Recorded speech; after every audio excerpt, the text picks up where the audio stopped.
Hi there, and welcome on the journey to transform culture. I'm Steve, and today I'll be guiding our discussion. Today, folks, we're going to talk a little bit about where your strength lies. You might be asking yourself, I think I know, Steve, where my strength lies. And we can have many strengths, right? On the, and I want to cheapen it by saying everything is superficial. But let's look on the more superficial side of life for a second, right? Obvious strength is, well, I can lift a heavy weight, right? There's a strength, pretty obvious one, right? I may have really great vision, very clear vision. 2020, at one time when I had PRK, I had 2012. It was amazing. But you may have very clear vision, right? Another strength may be in someone's hearing, right? We think of the senses oftentimes too when we think of strengths, right? But but there can be, things that are a little bit more subtle, maybe more of our gifts and our talents. We may have strengths such as, you may. I'll tell you one where I struggle: color matching, color coding, or matching colors and all of that, right? The palette, people who decorate, right? For example, that might be a strength. A strength may be your ability to organize, right? Organize some things. Your strength may be in your communication skills. Some folks uh, have great oratory skills. Some folks have great writing skills. Some folks are grammar freaks, right? They are wrapped around the grammar. They are, but that's a strength, right? And we can go on, right? Could be a strength. Could be other gifts and talents that you have, things that you've acquired along the way. If you're in sports, it might be if you're hey, I tackle. My strength is in this particular area, tackling, or mine is in receiving, or if you're a basketball player in shooting, or a baseball player in pitching, or and so on, right? Sports is a big obvious one where we can delineate pretty clearly our strengths. Some people are very analytical. Some folks are very artistic.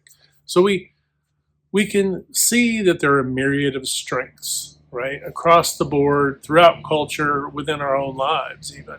And it may be, as you've developed and grown within your own life, you've cultivated and grown more and more strengths. Some things you got stronger, and other things, new skills, abilities, talents, or things you wanted to try. You never cook, you were never much of a chef, but then you decided, hey, I'm going to really get into this. And then that now has gone from 0 to 60, and now it's a strength, right?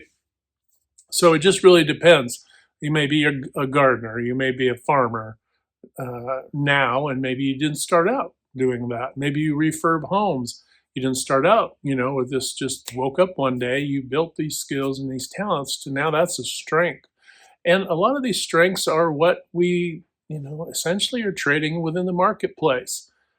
And as we often talk about organizations, and then, of course, how all of that, as we come together as teams, all of these things ripple out within our own within culture and in our own lives. But let's talk a little bit. Let's go a little bit more, a little further in, right, with strengths. I've spoke before in some past videos about, and I'm using the U.S. statistics now, that our organizational effectiveness really doesn't exceed 70, 71%. And that's with gimmicks. And that's also a high number considering that folks don't accurately report their full capacity, available capacity. So when doing the research, that number crushes in half basically, which is really hard, right? You might be thinking, okay, Steve, thanks for bringing us down. Is that a strength? Well, it's kind of a portal to a strength, to be honest with you. Anything that you can learn or anything that you can imbibe or glean, discover out in the world, information, right, that can help you to heal, to improve, to grow, to all the things, right? Anything good that comes from that to create thriving lives. Anything that you can learn or pick up upon and then apply to improve your life in any way, shape, or form, organizationally or otherwise. Now that's an alchemy. You have essentially taken this bit of information, right? And then now you're converting it into some wisdom that you're applying in your life. And now you're seeing the physical results of that alchemy, right? And that's also a strength. But within that deep core, what are we talking about? We're talking about understanding that our frailty, our human frailty, is our, wrapped within all of our weaknesses, is our strength. When we understand that that is a portal of opportunity, when you understand that some folks get embarrassed, I hate to switch gears here, but some folks get embarrassed with their weaknesses, and because our ego and pride is saying, well, don't be, we can't show weakness, or we got to be hardcore and, put up walls, and we got to be, all these things, right? But really, that's a facade, right? If anything glares or screams weakness, it's that people put on a false front, right? A faux front, a fake front, right?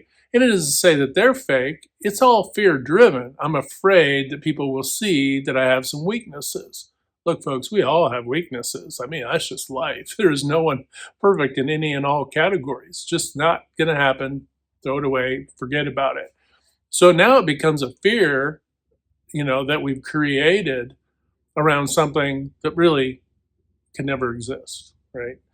So you're building walls and you're expending all of this energy. You're wasting energy, wasting time and energy to put on, and protect this ego and pride because you have some weaknesses. No, folks, you need to see it in its proper context. Those weaknesses are your portal, right? Those are a portal of possibility to be able to address things that are weak, right? Weakness is just opportunity, folks. And when you see it in that light, when you see any weakness in that light, I can use silly examples. I can't now probably, but there was a time when I was young in my life, I was messing around and I taught myself how to juggle, right? Just like 3 things, not a big deal, 3 or 4 things, whatever. But just as a lark, I wanted to learn how to ride a unicycle as a kid, and I taught myself smashing my face into cars. I think I put that in the book actually, but just wham, wham, wham, right? Clearly, no one wakes up with the skill or ability to just jump on a unicycle. Absolutely have to teach yourself or be taught how to do these things, right? So that weakness, that skill or that ability, which didn't even exist, it wasn't even a weakness, it didn't even exist, then becomes a weakness that you strengthen, that then becomes, a strength, right? Becomes an attribute, a strength. Now a pillar, right? A pillar of something. A pillar just doesn't exist. A pillar of any aspect of life or organizational structure only exists when we can acknowledge our limitations and our frailties and our weaknesses, and see them as a portal to continually build upon those and maintain their strength. New folks come onto your team and your organization, and we build upon their strengths. When we fail to mentor and build upon the strengths within ourselves and others, then those things can hurt us, right? Any pillar that we're going to tout, right? Oh, well, we have great organizational culture. Well, you got to be careful. That's a goal, right? may never be an absolute goal, right? That's like maybe a little bit like perfection, right? You're never going to achieve perfection. You could say great though. I mean, great's that's a good lofty goal, but be able to measure it, right? We can say that, but it can be nebulous if we don't actually put markers to what that actually means, right? But as we do these things, and we start to work on our objectives to build up certain knowledge, skills, and abilities within our teams and then within ourselves as well, right? Because we can't do one without all. Then And now we're taking advantage of that portal. We're taking advantage of that portal of possibility. And when you do that, this is what grows organizations into effective teams, right? The culture, then, the healthy organizational culture, is a byproduct, right? It's kind of like starting a business because we want to make a lot of money. The making a lot of money is a byproduct of creating something of value, which also that serves your customers, whether that be an actual thing or a service, right? So, and the byproduct of that, doing good work, is you might make a lot of money, or a significant amount of money, or a decent amount, whatever, right? Whatever your whatever your short and long term goals are. But it isn't the primary reason. If it's the primary reason, right, then we get snagged. And it's no different if we think about organizational. Well, we want to create organizational culture. Well, no, we want to strengthen the areas within our organization.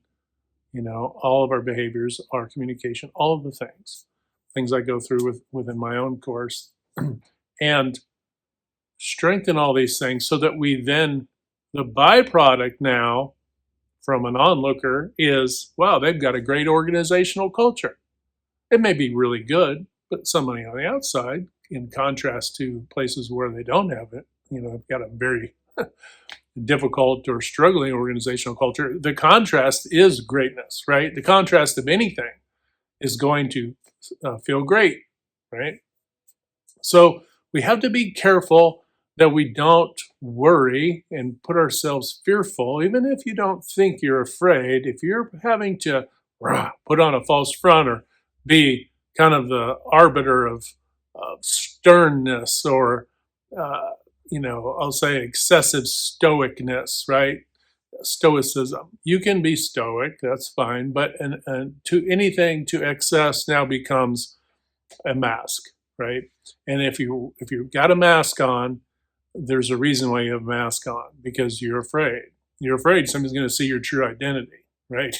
If you're wearing a mask, you don't want people to know what your true identity is, and because you feel that there is weakness within your actual identity. You strengthen your identity, and there's no need to wear a mask, right? Unless you just want to do that for fun. That's up to you. but there's no need to be stern or to put on this false front or stoicness or kind of aloofness or arrogance, right? There's no need, it really yanks the carpet out from underneath the narcissist. The narcissist's whole game is to keep everybody so distracted with the shell game that they're playing, that you don't ever get into the depths or the layers of them, who they actually are, because that's probably where their pain lies, and that's areas where they need to work on as individuals. The difficulty then is if you're a leader, and you happen to be, and I'm, hate to throw narcissists a whole lot of attention, but if you have a leader who's in that vein, you essentially are being led by somebody who's carrying around a lot of brokenness within them, right? And now they may mask it with overconfidence. They may mask it with a lot of other things, but ultimately they're broken, and they're so reliant on their team while they actually are torturing them in the process. That's the difficulty of having a narcissist leader. But and you probably should align yourself with somebody healthier, as a team member. All that being said, still, again, it's an opportunity. That leader, just like any one of us, have our own weaknesses, have our weaknesses. Some of us wear masks, some of us don't. Some of us are more vulnerable to say, this is who I am. And then be able to build upon those, right? And then this is what creates a great culture. This is what creates great organizations. This is what creates great teams. This is what creates and it reverberates out into cultures and communities. This is why healthy communities can exist. And within healthy communities, right, we have, what do we see? We see crime rates lower. We see prosperity raise. You see this. You see the negative things dip down, and you see the healthy, positive things ascend, right? And this is this is what happens when you realize that a weakness is a portal to work on. So when I come back to that 35% effectiveness now, don't see that as, well, that's a poke in the eye, rah, rah, rah, poke us in the eye, poke us in the eye. Look, folks, we're all in the same soup. I mean, we don't escape it. If somebody sucks out there, guess what? Somebody in the community is paying too much for products and service. And because they're paying too much, that's money they're not spending on their families. They're not buying maybe all the groceries they need. They're not able to afford this or that, medical care, etc. Folks, this comes back quite literally to the bone of survival for many, thriving eventually for more, right? For others and those who see that. Now, on the flip side, to see our weaknesses as portal, to see our frailties as portals, right, is great because now we can work on that. But we don't want to become faux victims either to our own tragedies and traumas. Now, granted, those take time. So the recency of any trauma requires us to go get care and heal, right? So do that. But things that we're talking about, say, from a confidence perspective, is more about weaknesses of skill set, right? Weaknesses. If you had a parent that said that you were, hey, you'll never amount to anything, but now you go out there and you just run people down to get ahead because, by golly, I'm going to show the world and the echo memory of the past that I can amount to something. Well, first of all, you're not doing it for the right reasons. A, and B, you're carrying that around. That's a trauma. That's a pain. That's something you haven't healed. And the point I'm driving at here is we have to address those things. We have to heal, acknowledge, and address the shadow of our own lives, integrate that, and say, hey, you know what? That's a lesson I learned. This is what wasn't good about it. This is what I learned from it. Who can I help now going forward from this? And how can I integrate this so that others can be benefited by my own growth and healing, right? So you've recognized the weakness as a portal. You've taken advantage and taken actions to heal that. And then over time, of course, it's not going to happen in a snap, folks. It's going to take a little bit of time, and you got to give yourself a little bit of slack. We're talking about it in a short video, but we're really talking about a human life. We're really talking about an organizational, generational aspect of organizations. Now, though, as we've put that in its context, we have to leap forward and say, we can't ride confidently and in a delusion that 35, even 70% is awful, okay? Even if that was a realistic number, and we know it's not. But 35% is nothing to hang your hat on. If you got 35% on any test, you would not be happy. If you have children and they bring you, hey, I got a 35 on my test, you'd say, what happened? And to try to figure out what's going on so we can help them, be able to do better on their test, right?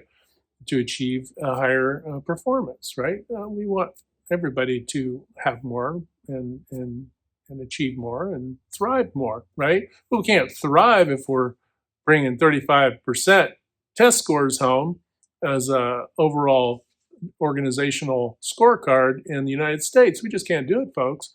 And this is why it starts within us as individual team members, as leaders, as owners, as all of us across the whole board of an organization. Then, as that organization, as we as humans, right, use our weaknesses and our frailties as a portal to improve, then we're not discouraged now when somebody says, oh, hey, that's not good, or hey, this doesn't work, or this. We don't take offense to that because we know there are things to fix. Yeah, I know that's something we have to fix, and we're working on this, and this is what our plan is to do it, and and keep at it, right? Because the to-do list of improvement may be a long one. Hey, folks, just start with one and just start working on them, right? And then what you'll find is your own personal life will follow, right? It'll follow your professional performance, and you'll start to see things differently within your own personal lives too. You'll start to see where your frailties, or where, think of it this way, people, when they lock in and they're prepared to do battle and argue and fight and go to battle about a topic, one topic or another, or some philosophical view or another, et cetera, et cetera. Why is there so much tension there? Why the anger? Why the frustration? Why? You dig down enough to enough whys, and you get to a fear that XYZ is going to overrun my life, a fear that XYZ over here is going to overrun my life, a fear of XYZ, right? Rather than fight everybody off, how about we work to make everybody understand that, hey, this is all fear-based and generated from that perspective. And to overcome it means, well, we have to see this as a portal, as an opportunity. In our culture, look, folks, all of this applies to our culture at large. If we don't start seeing, differences of opinion, differences of perspective, differences of philosophy and belief as portals of opportunity to bring folks together, if we don't start to see that, then we're only going to fragment and divide more. And as we've talked about in previous videos, the picture gets more hazy, the fears grow. And now, instead of using some of our awareness of these portals of opportunity, of our weaknesses and frailties, instead of using those portals to our advantage as a humanity, now we're using them as a mechanism for our destruction. And we just, we have to be careful about that, because it's not looking good right now. We have to reverse the trend. And one good place to start is in our organizations. Granted, it has to happen within us as individuals, but where it's proven out is where we come together generally, right? And that's, part of your organizations, part of your, your community efforts, all aspects of life will benefit from this. All right, folks, went a little bit longer than I wanted to today. Hopefully you got some value out of that today. Remember, hit that good green domino 3 to 5 times a day or more to uplift, motivate, inspire, and just encourage other folks. When we do that, not only find that we're helping to improve and transform culture, but we're transforming our own lives. And as we've said before, we can't transform anything on the outside if we're not willing to transform anything on the inside. All right, folks, have a fantastic day. Hit like, share, and subscribe. And until next time, we'll talk to you later.